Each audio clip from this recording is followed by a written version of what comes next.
What is debt? You borrow money from someone which you promise to pay them back later as debt. I think everyone knows this. But do you know there are two types of debts? Well, if you didn't know, you will have a complete know-how today. In recent years, the word debt has developed something of a bad name, but the truth is, not all debt is bad. In fact, some types of debt can make you more money than you can ever imagine.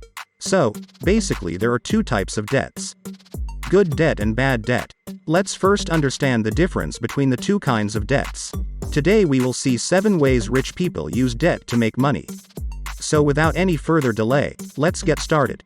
Number 1. Debt recycling. Debt recycling is basically where meanwhile you pay off your home loan, you redraw the equity you have built up to invest in shares or other property. Doing that will make the bad debt become good debt, and it can earn you an income and can be used to pay back the loan, as well as providing tax breaks.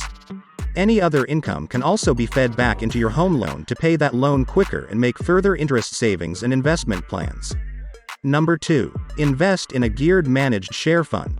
A managed share fund is internally geared, so that you don't have to take out an investment loan yourself, but you can still benefit from the gearing effect of borrowing to invest. Here the fund manager borrows, at wholesale rates, on behalf of investors to invest in international or local share markets.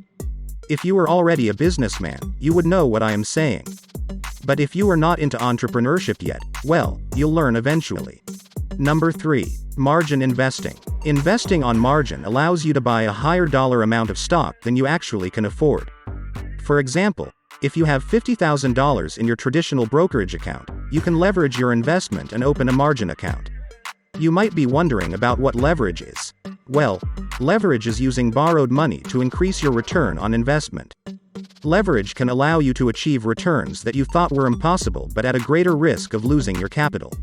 Anyways, a margin account allows you to put up a maximum of 50% of the purchase price of a stock.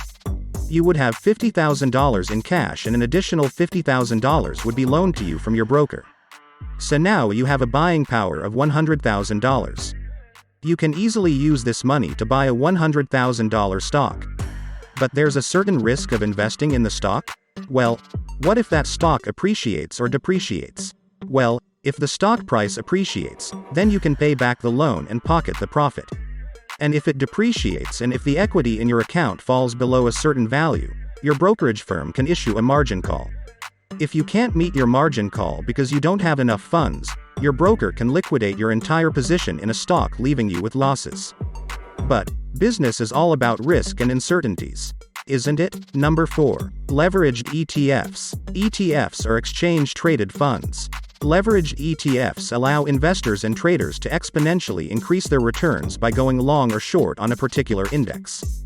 Fund companies like ProShares offer leveraged ETFs that let investors multiply profits and losses between 200% and 300%. These funds can further let you invest in specific indexes, bonds, commodities, or sectors. Leveraged ETFs are attractive because of the extraordinary profit potential. If the market is booming, you can achieve returns that other investors only dream about. But the risk factor is always there. Leveraged ETFs can exponentially grow you financially and also exponentially vanish you.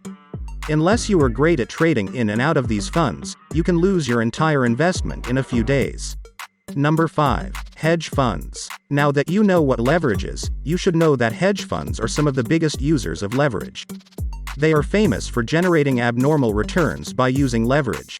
Many hedge funds can amplify up to 10 times their total assets. Billionaire hedge fund managers like John Paulson have used leverage to turn accredited investors into multimillionaires. That's right, multimillionaires. However, if the fund manager's investment thesis is wrong, this can drive a hedge fund out of business and lose the capital of all investors.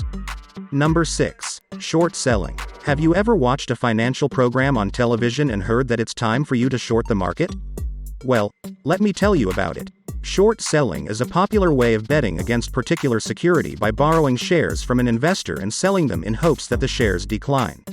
Short sellers have made a fortune by properly timing declines in stock prices. The downside to short selling is that losses are unlimited, which means that short sellers can lose much more than the initial investment. Number 7. Forex trading. Forex trading is basically allowing investors to control large blocks of currencies with a small amount of money.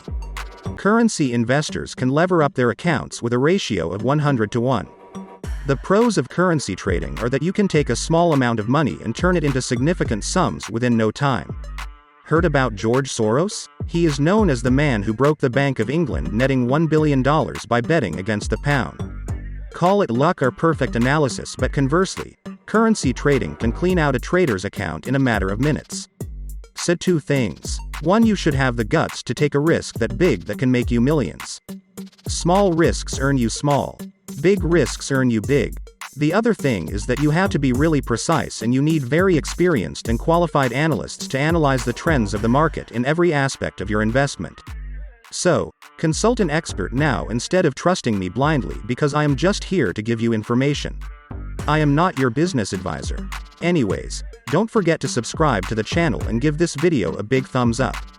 I will see you in the next video. Till then, peace.